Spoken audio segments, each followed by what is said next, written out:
Assalamualaikum warahmatullahi wabarakatuh. Bismillahirrahmanirrahim. Alhamdulillahilladzi bi ni'matihi tatimmu sholihat.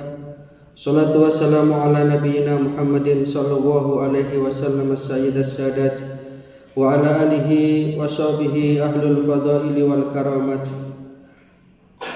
Amma ba'du, subhanaka la ilma lana illa ma 'allamtana innaka antal alimul hakim. Rabbi shrah li sadri wa yassir li amri wahlul 'uqdatam min lisani yafqahu qawli. Bapak Ibu hadirin jamaah salat subuh rahimakumullah. Seperti biasa setiap Ahad ba'da subuh barang 10 atau maksimal 15 menit kita mengkaji hadis Arba'in An-Nawawi yang sampai saat ini kita sampai pada hadis yang ke-11 tentang meninggalkan sesuatu yang meragukan. Kita baca hadisnya. Al-hadisul hadi asara an Abi Muhammad ibn al-Hasan ibn Ali ibn Abi Talib sibti Rasulillah sallallahu alaihi wasallam wa raihanatihi wa radhiyallahu anhuma qala hafidtu min Rasulillah sallallahu alaihi wasallam da ma yaribuka ila ma la yaribuka. Rawahu Tirmidzi wan Nasa'i wa qala Tirmidzi hadisun hasanun sahih. Hadis yang ke-11 dari Abu Muhammad Al-Hasan bin Ali bin Abi Talib, cucu Rasulullah Shallallahu Alaihi Wasallam dan kesayangan beliau. Ia berkata, aku hafalkan dari Rasulullah Shallallahu Alaihi Wasallam, tinggalkanlah sesuatu yang meragukan, lalu ambillah yang tidak meragukan. Hadis riwayat Tirmidzi, Nasa'i, dan hadis ini derajatnya hasanun sahih. Di dalam hadis Tirmizi nomor hadis 2518, di dalam An-Nasa'i nomor hadis 5714. Pelajaran yang bisa kita ambil dari hadis ini, kita ambil poin-poin penting seperti ahad-ahad yang sebelumnya karena terbatasnya waktu. Yang pertama, hadis ini diriwayatkan oleh salah satu cucu kesayangan Rasulullah Shallallahu Alaihi Wasallam, yakni Hasan, yang dari garis putri Rasulullah Shallallahu Alaihi Wasallam, Sayyidah Fatimah radhiyallahu an. Sehingga di sini disebut sibtu Rasulillah Shallallahu Alaihi Wasallam, cucu dari putri Rasulullah Shallallahu Alaihi Wasallam. Kalau cucu dari anak laki-laki itu biasanya disebut hafid. Ini karena memang kekayaan hasanah bahasa Arab. Jadi kalau di dalam bahasa kita putu ya sudah putu. Tapi kalau dalam bahasa Arab putu itu kalau dari anak wedok namanya sibtu. Kalau dari anak laki-laki namanya hafid. Nah, Hasan ini termasuk satu di antara cucu kesayangan Rasulullah yang meriwayatkan hadis ini dari kakeknya. Nabi Shallallahu Alaihi Wasallam karena memang begitu sayangnya terhadap cucunya, dan memang cucunya ini ya dari keturunan orang tua yang luar biasa. Bapaknya itu Ali bin Abi Talib, karamawahu wajha, ibunya itu Fatimah. Sehingga Rasulullah Shallallahu Alaihi Wasallam secara khusus mengatakan, Inna ibni hada sayyidun. Sesungguhnya cucuku ini, Hasan yang dimaksud, adalah sayyid. Nanti kelak dia akan jadi pemimpin. Wa inni la arju ay yuslihallahu bihi baina fi'atain min ummati. Dan aku berharap dialah nanti yang akan menjadi pendamai dari pertikaian yang terjadi di antara umatku. Wala'allahu ay yusliha bihi baina fi'atain minal muslimina adimataini. Dan aku berharap semoga Allah melalui dia nanti akan memperbaiki pertikaian dua kelompok besar. Nah, ini secara khusus memang Rasulullah punya harapan pada cucu beliau itu. Ini bisa dibaca dalam hadis riwayat Abu Dawud nomor hadis 4662, At-Tirmizi nomor hadis 3773. Dan benar apa yang disabdakan Rasul tadi itu terjadi ketika khalifah yang keempat, ayahnya Hasan ini, yang memang pada akhir-akhir menjelang wafatnya Ali ini sempat terjadi pertikaian di kalangan bainal muslimin di kalangan umat Islam yang sudah mengarah pada perebutan politik kepemimpinan, terutama antara Ali dan Muawiyah ketika itu. Maka setelah Ali wafat, yang dalam sejarah itu beliau wafat karena dibunuh, sehingga kaum muslimin ketika itu kemudian membaiat Hasan ini,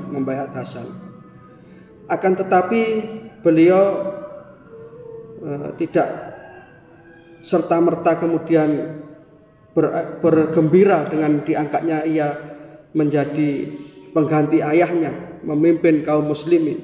Justru beliau melihat nanti akan ada pertikaian, maka beliau memilih mengalah dan memberikan kepemimpinan itu kepada Muawiyah bin Abi Sufyan.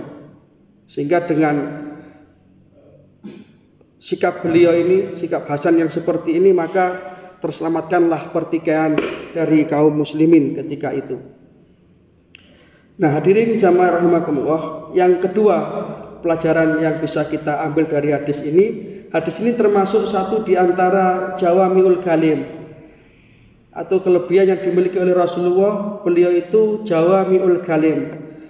Jadi diberikan oleh Allah Ta'ala itu satu kalimat yang singkat namun mempunyai cakupan yang sangat luas. Seperti hadis ini hanya berbunyi da ma yaribuk ila ma la yaribuk. Tinggalkan sesuatu yang meragukan, pindah kepada sesuatu yang tidak meragukan. Tetapi dari kalimat yang singkat ini mempunyai cakupan yang sangat mendalam. Tergantung orang menguraikannya, tergantung kemampuan orang untuk menangkap sinyal-sinyal yang ada dalam hadis ini. Sehingga Syekh Muhammad bin Shalih Al-Utsaimin rahimahullah ta'ala mengatakan kalau saja sekiranya orang itu mau mendalami kalimat Rasulullah ini, maka dia akan bisa mengarang buku bahkan sampai berjilid-jilid. Itu saking dalamnya ungkapan atau ucapan Rasulullah Shallallahu Alaihi Wasallam. Dan memang salah satu keutamaan beliau, utitu jawami'ul kalim. Aku diberikan oleh Allah Ta'ala itu jawami'ul kalim, kalimat yang singkat namun padat. Yang ketiga, agama Islam tidak menghendaki umatnya itu untuk berada dalam keraguan-raguan, kebimbangan. Karena ragu-ragu itu datanya dari setan. Sehingga jikalau kita di dalam hal apapun saja, termasuk beribadah sekalipun, hendaknya kita itu betul-betul mantap. Karena setan itu selalu yuwaswisu fi sudurin nas, membisik-bisikkan kepada manusia keraguan-raguan. Sehingga pertama kali dalam kitab ini yang dibicarakan adalah perkara menata hati, menata niat, supaya kita tidak dibisikkan keraguan-raguan oleh setan. Itu caranya ya kita mantapkan hati kita. Betapa kadang ada orang itu sampai berwudu menggunakan air yang banyak karena ragu-ragu. Menyempurnakan wudu itu baik, tetapi berlebih-lebihan dalam wudu itu tidak disukai. Ya. Jadi ini harus kita perhatikan. Maka ketika kita mau melakukan ibadah atau melakukan segala pekerjaan apapun saja, itu hendaknya diawali dengan perasaan yang mantap.